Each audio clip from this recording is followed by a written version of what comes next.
이제부터는 공공부문이 제가 아까 전에 20년간 공공성이 파괴되는, 공공성을 공격하는, 공공부문을 공격했다고 얘기했는데, 그럼 어떻게 공공부문이 민영화되고 사회화됐는지 그 과정, 역사를 한번 먼저 보고 이후에 다시 이야기를 이어가 보겠습니다.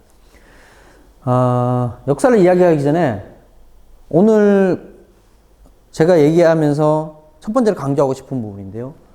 우리가 지금까지 공공부문 투쟁을 하면서 가장 많이 외친 구호, 가장 중요했던 구호는 민영화 저지하고 공공성 강화자였습니다. 그런데 지금까지 공공부문 투쟁을 보면 민영화 저지하는 것까지가 중심이었다는 거죠. 저지하는 것도 너무 힘들었어요, 솔직히. 민영화를 막는 거에만 급급했다라는 거죠. 그럴 수밖에 없는 조건이었고. 그래서 이제 공공성 강화의 성과를 만들지 못했어요. 공공성을 강화한 게 별로 없다라는 거죠. 이제 그 성과를 만들어야 되는 시기다. 라는 겁니다. 자, 공공부문 민영화 논리를 보면요. 98년 IMF 구제금융과 함께 많은 공공부문에서 진행됩니다. 민영화를 보면. 민영화의 논리는 있습니다. 부채와 이자를 떠넘기는데 예를 들어서 철로를 놓고 고속도로를 깔고, 그죠? 이런 것들. 그리고 통신 케이블을 깔고, 그죠? 송유관을 깔고. 이건 누가 했습니까? 우리의 세금으로, 국민이 낸 세금으로 정부 주도하에서 진행했죠. 그죠?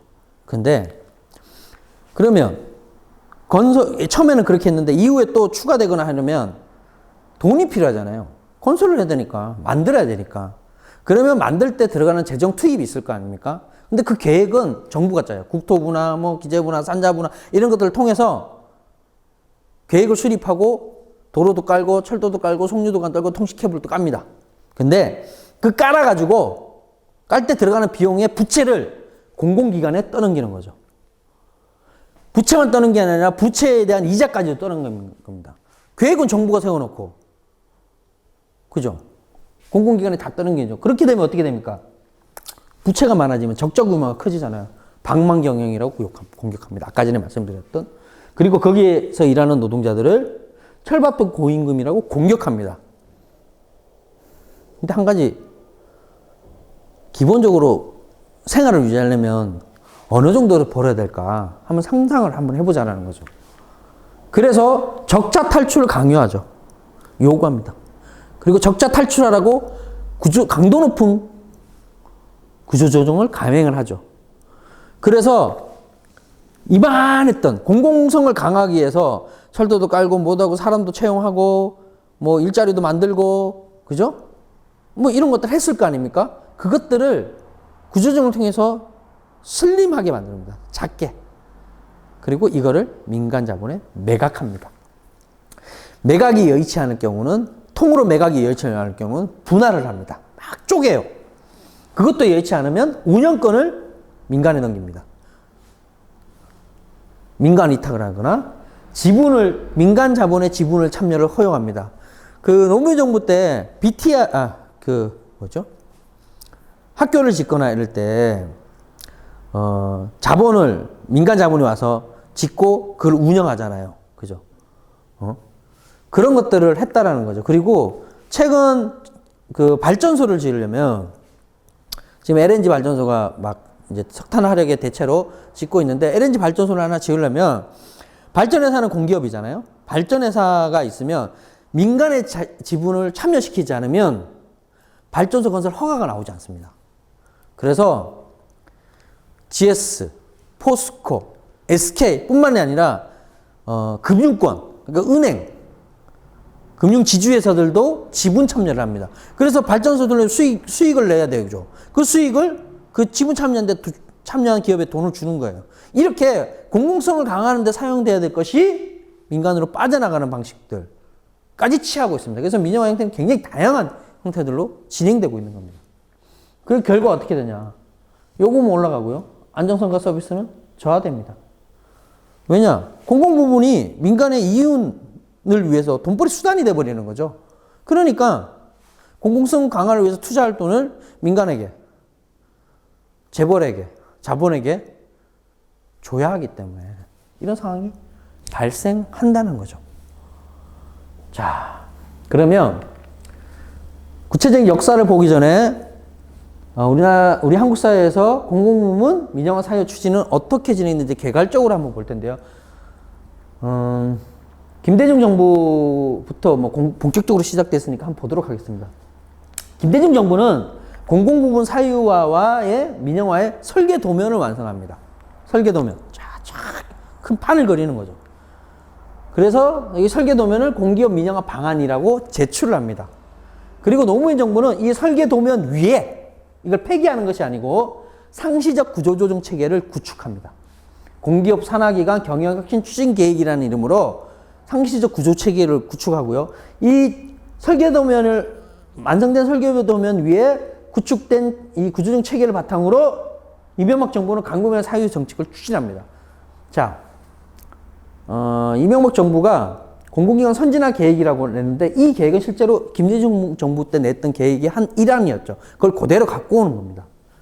실제로. 그래서 우리가 이명박 정부 때 미국산 쇠고기 수입 반대 투쟁 그리고 공공성 강화 투쟁, 촛불 투쟁을 하면서 공공부문의 민영화를 굉장히 많이 막았지 않냐라고 얘기를 할 수도 있지만 실제로는 그렇지 않다라는 거죠. 우리 이따가 구체적으로 다시 말씀드릴 것이고요. 박근혜 정부는 김대중, 노무현, 이명박 때 했던 이 정책을 바탕으로 공공부문 노동자들을 직접 공격하기 시작합니다. 공격해서 성과연봉제, 그리고 에너지, 환경, 교육 분야 공공기관 기능 조정 방안을 제출하면서 공공성을 후퇴시키려고 합니다. 자, 여기서 보면 공기업, 공공 뭐 이런 게 쭉 있잖아요. 공공기관. 문재인 정부는 실제로 뭐 유지를 하고 있지만 공공부문, 공기업, 공공기관 이런 얘기를 한마디도 쓰지 않습니다. 하지만 이 안에 규제풀이전법, 뉴딜 정책, 공적자금 투입 여기에 공공부문의 공공성을 파괴하는 제도와 정책들이 다 들어 있습니다.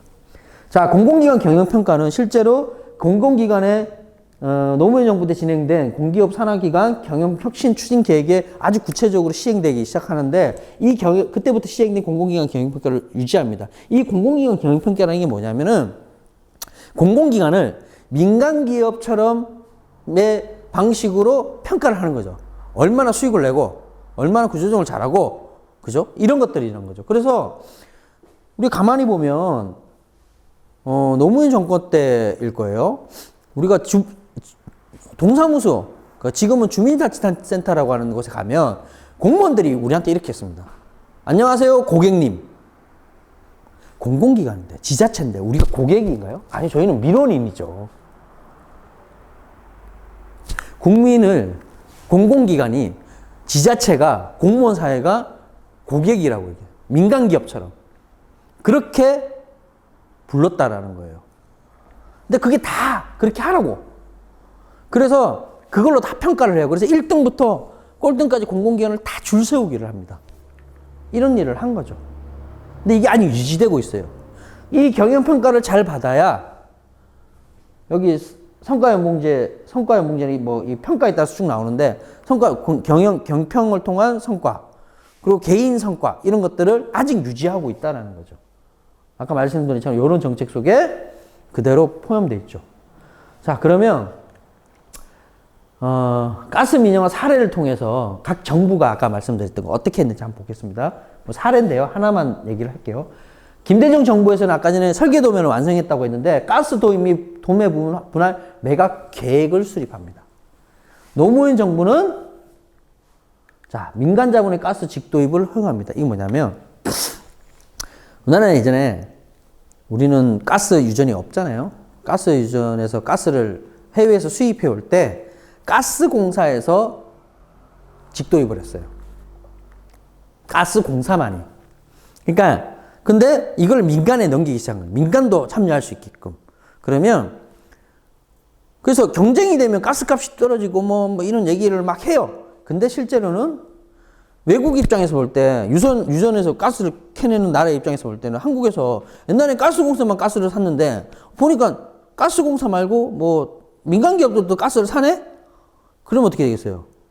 가격 경쟁을 통해서 가격이 떨어지는 게 아니고 가격이 올라가겠죠. 그리고 예전에는 가스를 계약을 하면 20년, 최소 10몇 년, 이런 식으로 계약을 했는데 경쟁이 치열하니까 5년 단위 계약, 3년 단위 계약, 길어봐야 10년 이내, 이렇게 계약을 한다는 거죠. 근데 이 가스는 우리 도시가스에 영향을 미쳐요. 이렇게 된다는 겁니다. 이명박 정부는 가스공사 민간 자본의 경쟁체제 도입을 시도합니다. 그리고 민간 자본의 가스 직수입 확대 방안을 제시를 하죠. 그래서 지금 민간 기업들이 LNG 발전소 가스 막 짓잖아요. 막 수입해오는데 이게 답이 없거든요. SK, 포스코, GS 이런 데 LNG 발전소 막 짓잖아요. 지어놓고 360을 안 돌려도 그 손해물을 정부에서 돈을 주니까 짓는 거예요. 이런 상황이라는 거죠. 문재인 정부는 이 교전체제를 유지하고 있습니다. 공공성 강화를 위한 제도 개선이 거의 없는 상태라고 보시면 됩니다. 그냥 방치하고 있다, 그대로. 공공성이 파괴된 상태를 방치하고 있다고 보시면 됩니다. 아까 말씀드린 각 정부별 이 계획들이 실제 사례에서 이렇게 나타나고 있습니다. 왜 가스를, 우리 도시가스와 직결되기 때문에 제가 말씀을 드린 거고요. 자, 그러면 각 시대별, 정부별, 민영화 사회의 역사를 한번 볼 텐데요. 첫 번째, 신자유주의가 본격화하기 이전의 사유화를 한번 먼저 보겠습니다. 이때는 전형적인 정경유착입니다. 정유사인데요. 1980년 정유사가 완전 사유화됩니다. 민영화가 되는 거죠. 대한석유공사가 유경을 통해서 현재 SK인 성경그룹으로 넘어가는데, SK는 이것뿐만 아니라 통신도 있거든요. 한국이동통신을 통해서 그게 SK텔레콤이 되는데, 실제로 석유공사, 이렇게 정유사는 굉장한 장치 산업이고 초기 투자 비용이 굉장히 많이 들잖아요. 근데 이걸 다 대해서 그 당시에 그런 것들을 운영할 수 있는 민간 기업이 흔치 않죠. 그러니까 정부에서 세금이라는 걸 통해서 국민 세금을 모아서 만들어 놓고 팔아버립니다. 그때 이 반대한 사람도 있긴 한데요. 그때 군부 독재 시기잖아요. 노태우하고 이 SK가 사돈지간 아닙니까? 그냥 넘겨버리는 거죠. 그 결과 이명박 정권 당시에 유가가 급등하면서 미친 기름값이라면서 주유소 기름값이 계속 올라가요. 이 단초를 마련해 준 게 이겁니다. 전형적인 정경유착에 의해서. 그리고 이걸 통해서 4대 정유자본의 담합의 단초가 되고, 유가가 확 올라가면 그 주유소 기름값 확 올랐다가 유가가 떨어지면 찔끔 떨어지다가 조금 오르면 또 확 오르고, 이런 구조를 계속 만들어낸 거죠. 또 담합을 했는데, 담합을 해서 공정거래위에서 과징금을 청구해요. 과징금 내라. 그럼 이게 또 소송 가고 그러면 또 시간 걸려요. 그럼 깎이고. 근데 과징금이 이윤보다 적어요. 그냥 담합하는 거예요. 나쁜 짓 하는 거죠. 어제 국회에서 공정거래 관련해서 기업의 담합 있을 경우 전속 고발권을, 공정거래위원회만이 고발할 수 있는 전속권을 폐지하기로 합의가 됐는데, 그거를 폐지하지 않기로 법안을 통과시켜버렸죠. 유지해주겠다는 거죠. 현 정부는 어떻게든 파괴된 공공성을 공공성을 강화하는 방식으로 하는 게 아니라 그냥 유지시켜주는 거예요. 재벌의 요구에 의해서. 이렇게 간다는 거죠. 자, 다음 김대중 정부를 한번 볼게요. 아까 말씀드렸지만 IMF 구제금융과 함께 김대중 정부에서 본격적으로 신자유주의적 공공무 민영화 구조조정이 시작됩니다. 공기업 민영화 방안을 발표하는데, 결과 한국통신, 현재 KT, 한국담배인상공사, 포항제철, 지금 포스코죠. 8개 공기업을 완전 민영화합니다. 안전하게. 한국전력, 가스공사, 지역난방공사 등 에너지 공기업 3개와 철도 분할 매각을 하겠다고 합니다. 자, 성과상여금과 성과외봉제를 돕니다. 공기업에. 그러니까 공기업의 공공성을 어떻게 하면 공공성을 강화하기 위해서 강화할 것인지를 머리를 맞대고 생각하고 고민해야 되는 공기업 직원들을 줄 세우기 시작하는 거죠. 공공기관 인력 20%를 감축합니다. 그 이때부터 공공기관의 정원이, 공공기관은 원래 정원이 있거든요. 각 공공기관. 100으로 보였을 때 100을 다 채우는 공공기관이 없어요. 왜냐? 100을 다 채우면 경영평가에서 점수가 깎여요. 좋은 점수를 못 받아. 왜냐? 인건비를 안 줄였기 때문에. 그러니까 취업문도 좁아지는 거죠. 그러니까 공공기관의 정원을 다 채우지 않고, 그죠? 한 80%. 이거 말하는 거죠. 유지하는 거예요. 남은 20%는 어떻게 하자? 사람이 필요하니까 비정규직 쓰는 거예요. 단기 계약직 쓰는 거고. 이렇게 된다는 거죠. 그래서 비정규직이 증가하기 시작합니다. 그리고 이때 김대중 정부 때 노사정 합의라는 방식으로 정리해고 도입하고 파견제를 도입을 하죠. 비정규직 확대하는 거예요. 이때 한국통신에 있던 수많은 노동자들이 비정규직이 됩니다. 민영화되면서 예를 들어 114, 뭐 유지보수 이런 것들 다 민간위탁, 외주화, 매각 이렇게 하면서 다 찢어요. 그럼 여기 다 비정규직인 거죠. 그래서 한국통신 시절에 114, 그러니까 전화 안내 교환 하는 노동자가 민간 매각돼가지고 분할돼서 매각되는데 그게 안 따라가게 또 버티니까 또 자를 수는 없겠죠. 그러니까 자르게 하려고 불러다가 여성 노동자에게 전신주 올라가서 케이블 설치해라, 전기선 설치해라라고 일을 시켜요. 어떻게 합니까? 나가라는 거잖아요. 그런 식으로 한국통신 민영화되면서 그런 식으로 노동자들 내쫓고 공공성을 하락시키고 이런 일들을 한 겁니다. 그러니까 솔로 보수할 사람을 유지하지 않는 거죠. 그러니까 아까 말씀드린 KT 아현지사에서 화재 사고가 일어나는 겁니다. 자, 여기서 특이할 만한 투쟁이, 굉장히 중요한 투쟁이 하나 있는데요. 가스 발전 철도 3사 노조 공동 파업이 일어납니다. 원래 발전은 한국전력 안에 있었는데 한국전력이 민영화 시키려고 계획을 짜다 보니까 너무 등치가 큰 거야. 그래서 발전 쪼개고 뭐 쪼개고 이렇게 한 거죠. 그걸 발전을 또 쪼개는 거예요. 발전을 뭐 남동화령 뭐 이런 식으로 발전 회사를 또 쪼개요. 그래서 다 민영화하려고 그랬죠. 가스 철도도. 그때 가스 발전 철도 3개 공기업의 노동조합이 공동 파업을 합니다. 그래서 실제로 이때는 민영화를 막 씁니다. 이 투쟁을 시작으로 공공부문 민영화 저지를 위한 노동자들의 투쟁이 본격적으로 일어나기 시작하는 거죠. 2002년도에. 이 투쟁이 있었기에 우리는 공공부문 민영화 반대와 공공성 강화에 대한 담론을 더 일찍 촉발할 수 있었던 계기였다라고 볼 수 있습니다. 큰 성과였죠. 그래서 완전 민영화, 완전 매각 방식이 민영화가 안 되다 보니까 외주화하고 민간위탁하고 이런 방식으로 이제 전환하기 시작한 거죠. 이런 방식들이 이제 도입되기 시작한 겁니다. 자, 노무현 정부는요, 공기업 산하기관 경영혁신 추진계획이라는 걸 통해서 비용 증가 경영을 앞세워서 전체 업무의 30, 40%를 외주합니다. 이미 20%를 줄였는데 남아있는 거에 30, 40%를 또 외주화합니다. 그리고 이때 비정규직법이 통과되는데 비정규직법을 통해서 외주화를 촉발시키고 비정규직을 더욱 확산시킵니다. 김영균 노동자 일주기잖아요. 이때부터 한 겁니다. 이때부터. 이 결과입니다. 이 결과입니다.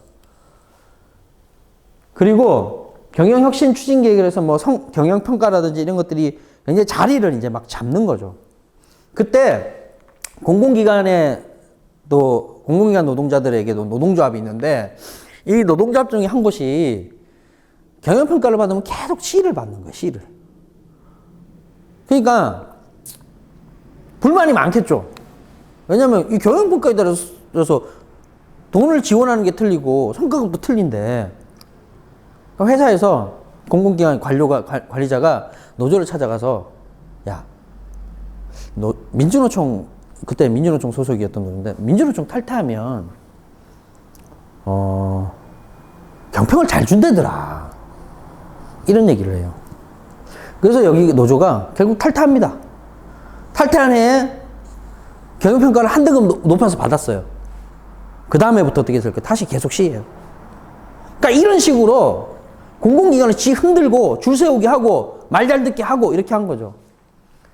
아까 김대중 정부 때 민영화 많이 됐다고 했는데 우리가 뭐 한국냉장 공기업이었어요. 돼지고기, 소고기 하는. 근데 그거 민영화한 거죠. 그러니까 아까 의식주 3대 뭐 기본적인 생활에서 의식주를 했는데 시기에 먹는 부분을 공기업을 통해서 안정적 수급 뭐 이런 것들을 고민했었는데 그것까지 폐기한 거예요. 점점 더 없어지는 거죠. 이런 상황이 온 거죠. 그리고 한미 FTA가 이제 협상을 시작하는데 노무현 때부터 시작한 거죠. 근데 MB 정권 되니까 또 민주당 반대하고 그러더라고요.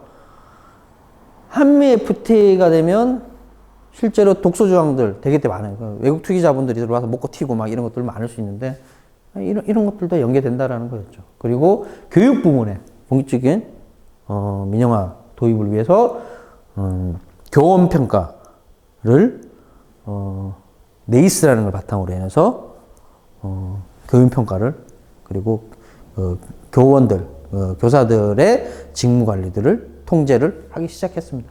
이런 과정들이 있었고요. 그래서 가장 크게 투쟁했던 건 한미 FTA 반대 투쟁이었는데요. 결과적으로 이 투쟁은 뭐 막지는 못했지만 이 투쟁을 통해서 실제로 FTA가 가져올 공공부문의 공격성은 무엇인지, 공공부문을 어떻게 파괴할 것인지 이런 이야기들이 많이 될 수 있었다는 거죠. 자, 이명박 정부인데요. 아까 말씀드렸듯이 미국산 쇠고기 수입 저지 투쟁을 하면서 공공부문 공공성 강화를 얘기하니까 공공부문을 되게 많이 막은 것처럼 얘기하는 거예요. 4대강 사업 반대하고 막 물 민영화 이런 거 막았다고 생각을 하죠. 근데 아주 중요한 민영화가 있는데요. 금융민영화입니다. 우리은행, 기업은행 등 국공유 은행을 매각합니다. 그래서 이게 지금 우리 금융지주 뭐 이런 식으로 되잖아요. 그러니까 금융 투기를 할 수 있는 발판, 확산, 확장 이런 의미죠. 그러니까 금융기관이 투기 세력화 되기 시작하는 투기 세력으로 자리 잡는 이런 상황을 만든 겁니다.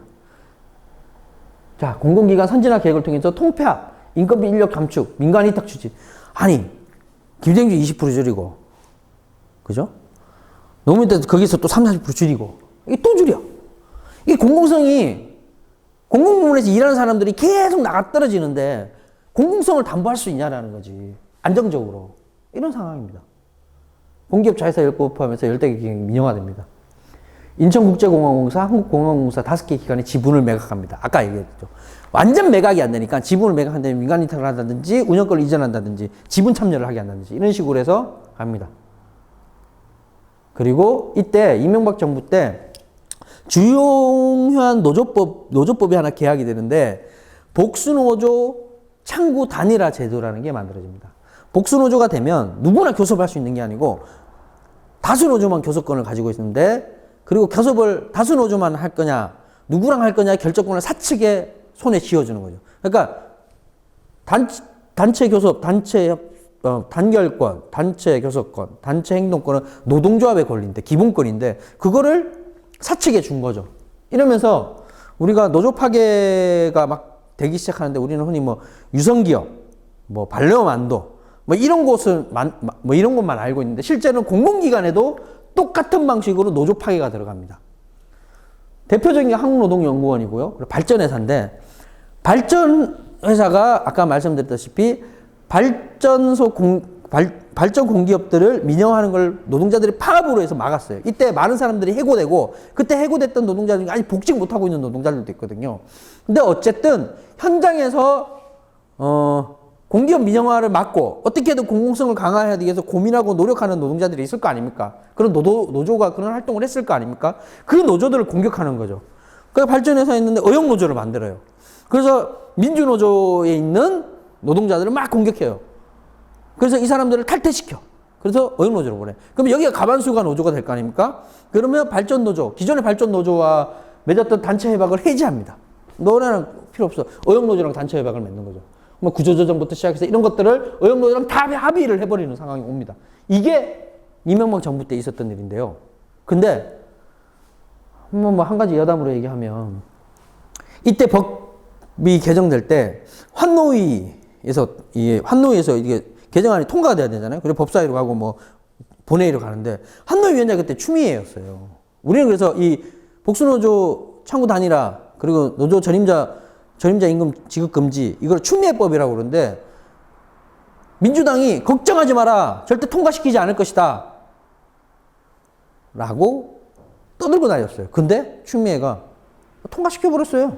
한노위에서, 한노위원장 하면서.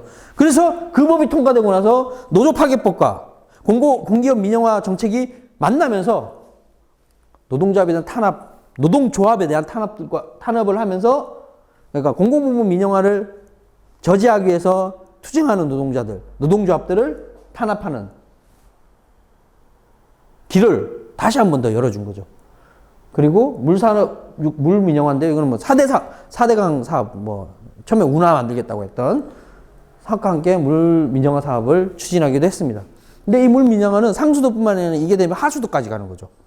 실제로 대전 같은 경우가 지금 심각한 상황인데요. 이때 주요하게 이제 촛불 집회가 있었고, 철도노조 파업이 이때 있었죠. 그리고 인천공항 민영화 반대 투쟁이 있었고요. 수소발 KTX 민영화 저지 투쟁이 있었고, 언론노조 파업이 있었습니다. 요런 투쟁들을 이명박 정부 때 민영화 저지를 위해서 투쟁을 했습니다. 박근혜 정부를 한번 보겠습니다.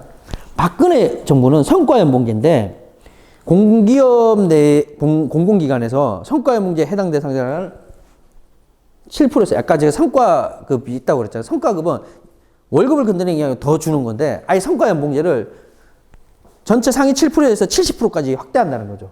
그래서 저성과자를 퇴출하는 걸 전면 도입한다는 겁니다. 그래서 인력을 계속 또 더 줄이는 거죠.